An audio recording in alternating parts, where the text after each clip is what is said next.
Qual foi a minha virada de chave para mudar de vez a forma com a qual eu cuido do meu dinheiro? Se você que está me assistindo aqui sempre achou que eu fui a mestre da organização, você está redondamente enganado, enganada. Eu já fui uma mulher totalmente descontrolada com o dinheiro.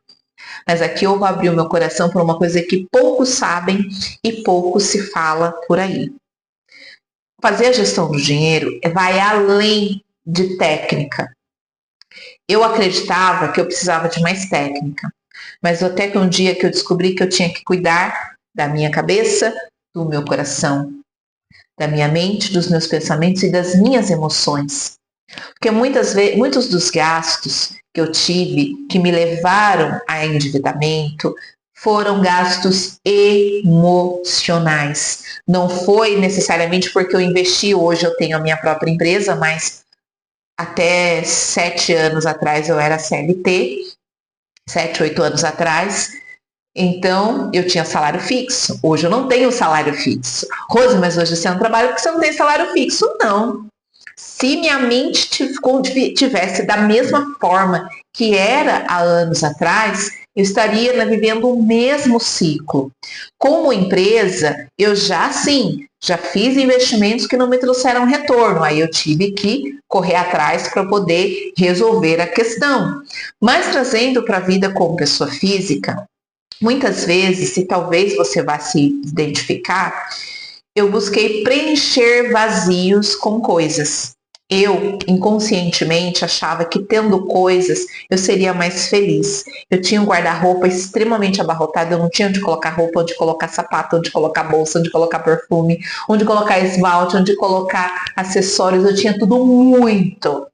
E muitas vezes eu comprava coisas e quase não usava. Eu comprava porque eu achava bonito, não comprava porque era funcional. Eu comprava porque eu saía e achava bonito, tipo, gatilho, rapidez, ou então porque eu estava triste. E esse dia era pior, porque o dia que eu não estava legal era o dia que eu me estourava inteiramente. Estourava os meus crediários, estourava cartão, estourava receita e tudo. E aí no final do mês, claro, que quando chegava o dia de pagar, era aquele desespero. Sim, eu já fui como você que está me assistindo está. Então, antes de falar de como você vai sair das dívidas, como você vai sair do vermelho, eu te convido a olhar para si. O que te motiva na hora que você gasta? Mesmo que seja com comida. Nesses 6 anos empreendendo, eu atendo empresas e pessoas físicas. Nesses 6 anos eu fiz várias palestras em diversas empresas. E uma coisa foi unânime. A solidão da madrugada rolando feed faz fazer contas. A necessidade do ter mais. Por algum momento você teve falta de alguma coisa ou não teve acesso àquela coisa na infância. Como assim, Rose? De repente você foi uma criança em que seus pais não tinham condições de comprar roupa nova para você. Ou você tinha irmãos ou irmãs mais velhos. E o que acontece? Você só usava a roupa do seu irmão, da sua irmã, quando ele crescia, seu pai e sua mãe passavam a roupa e o sapato para você. Você não ganhava uma roupa nova, não tinha o prazer de sentir o cheiro da roupa nova, de abrir, de cortar a etiqueta que vem uma roupa nova. E aí quando você cresce, aquilo pode se tornar uma dor. Ou você não tinha acesso àquilo que você gostava, era sempre coisa inferior. Você gostava de uma coisa bonita, mas às vezes seu pai e sua mãe não podia comprar. E aí comprava algo inferior, que às vezes não tinha um bom caimento, não ficava bonito, mas você tinha que vestir somente porque tinha que vestir, porque era a roupa que o sapato que tinha. Eu passei por isso também. Eu venho de uma casa onde minha mãe não trabalhava, então era só meu pai que mantinha toda a casa. E aí minha mãe sempre foi muito segura, até um pouco demais com o dinheiro, então nem tudo eu conseguia ter acesso. Um bom shampoo para lavar meus cabelos, para cuidar. As roupas que tinham o melhor caimento, muitas vezes eram roupas, antigamente né, aqui na minha cidade não tem mais dessas lojas, mas tinha umas lojas que tinham os baciões de roupas. Então, normalmente as roupas eram aquelas que estavam ali, tinham alguns defeitos de costura, de caimento, mas era o que tinha e a gente tinha que vestir, se sentir linda, maravilhosa. Já era difícil porque eu era uma adolescente que não tinha autoestima, tinha uma péssima autoestima, né? Eu brinco que a minha autoestima era abaixo dos meus pés. E conforme eu fui crescendo e começando a trabalhar, eu comecei a trabalhar com 16 anos, então o meu gatilho era comprar roupas, comprar sapatos, comprar perfumes, maquiagem das marcas que eu queria comprar, que eu tinha vontade de comprar. Eu lembro que com o meu primeiro salário eu comprei um sapato numa das lojas que era a loja, na época, a loja mais cara da cidade, que vende aquela marca que é o sonho de toda mulher. Mas hoje em dia uma bolsa nessa loja custa em torno, a bolsa mais barata, assim, mais ou menos, custa em torno aí de 800 a R$ 1.000 hoje. Né, um sapato em torno de 400, R$ 500. Eu nem sei isso há 25 anos atrás quanto custava. Mas eu lembro que foi a sandália minha xodó. Aquilo foi a minha realização da vida. Quando eu comprei aquela sandália, tanto que eu não tirava ela do pé, porque eu só tinha ela, porque eu não podia comprar outra durante um bom tempo. Mas foi assim. Era muita roupa, era muito sapato, era muito tudo que eu podia comprar, né? E eu ganhava um salário mínimo. O salário mínimo da época eu comecei ganhando acho que R$ 135. No final do segundo ano, quando eu saí dessa empresa, eu ganhava R$ 200. Isso foi em 2001, quando eu saí dessa empresa. Então, foi assim. E isso foi indo ano após ano. Cada vez que eu tinha uma decepção com qualquer outra coisa, eram as compras que confortavam, era a comida que reconfortava. E eu demorei muito para cair essa minha ficha, que não era só técnica. Eu fui para a escola de negócios, eu fui estudar administração, eu fui estudar gestão, eu fui para a pós-graduação, logo em seguida, um ano praticamente depois, um ano certinho depois, eu consegui entrar na pós-graduação. Só que a técnica não foi suficiente para quebrar o que estava aqui dentro. A minha visão de mim mesma e os meus sentimentos em relação a dinheiro, que eram muito pequenos perto da expectativa que eu tinha. Claro que isso reverbera em todas as outras áreas, reverberou em todas as outras áreas da vida. Mas trazendo para a gestão financeira, foi isso. Eu estou compartilhando com você um pouco da minha história, porque para você não se sentir sozinha, sozinho. Talvez você passou por isso.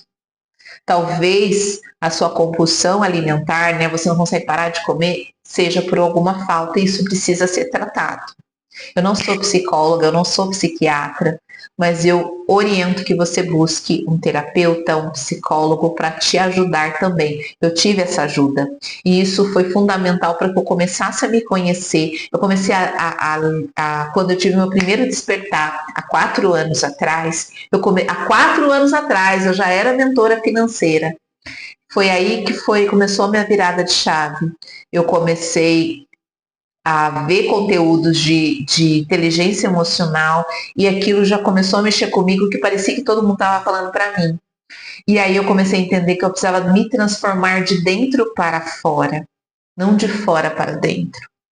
Sou eu quem mudo o olhar diante da situação e diante do meu próprio dinheiro. Não é o dinheiro que vai fazer alguma mudança na minha vida interna. Se eu não estiver preparada para ele, eu vou perder esse dinheiro. Eu preciso estar preparada emocionalmente, mentalmente preparada. E foi a partir desses estudos que eu comecei a entender que eu precisava mudar a minha forma de ver o dinheiro. A forma de cuidar, a forma de gastar, a forma de investir o dinheiro. Porque hoje, como empresa, eu tenho vários investimentos que eu preciso fazer. Mas eu preciso ter uma direção. E isso me ajuda a otimizar os meus recursos hoje. Mesmo quando tem épocas de baixa, porque diferente de você que é CLT, que tem um salário certinho todos os meses, como empreendedor eu não tenho renda certa todos os meses. Tem meses que vende mais, tem meses que vende menos, e como dona, muitas vezes eu abro mão de uma parte do meu salário para fomentar a minha empresa. É certo? Não é certo? Mas é o que é viável para mim no momento, em alguns momentos. Então, hoje eu olho para o meu dinheiro com mais leveza, mesmo nos momentos de aperto. Aprendi a me posicionar diante de mim mesma, diante dos meus desejos. Eu quero muitas coisas, né? Eu quero fazer tudo junto de uma vez e eu preciso entender que tem horas que as coisas não cabem naquele momento. E da mesma forma, eu trago isso para você. Organizar o financeiro é entender os momentos. Qual é o meu momento hoje? Aonde eu preciso dar foco, preciso dar atenção. Meu objetivo principal hoje é reformar minha casa, então o que eu preciso fazer? Quais gastos eu preciso cortar, se é possível, para poder atingir esse objetivo?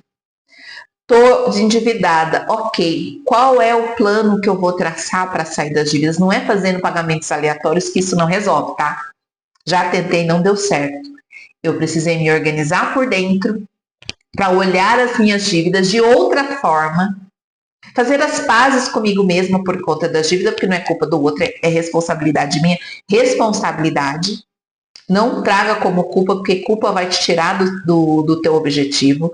Tua responsabilidade de você olhar e se direcionar. Ok, me endividei por quê? Porque eu perdi o controle aqui.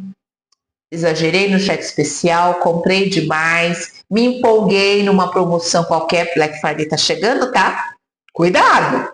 Cuidado com as ofertas aí da madrugada e o cartãozinho lá instalado no aplicativo.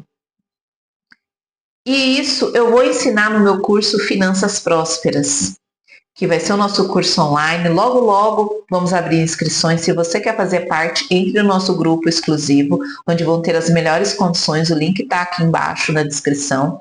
Lá eu vou contar mais sobre isso, falar mais sobre comportamentos, falar mais sobre visão de dinheiro, visão de gestão, visão de comando.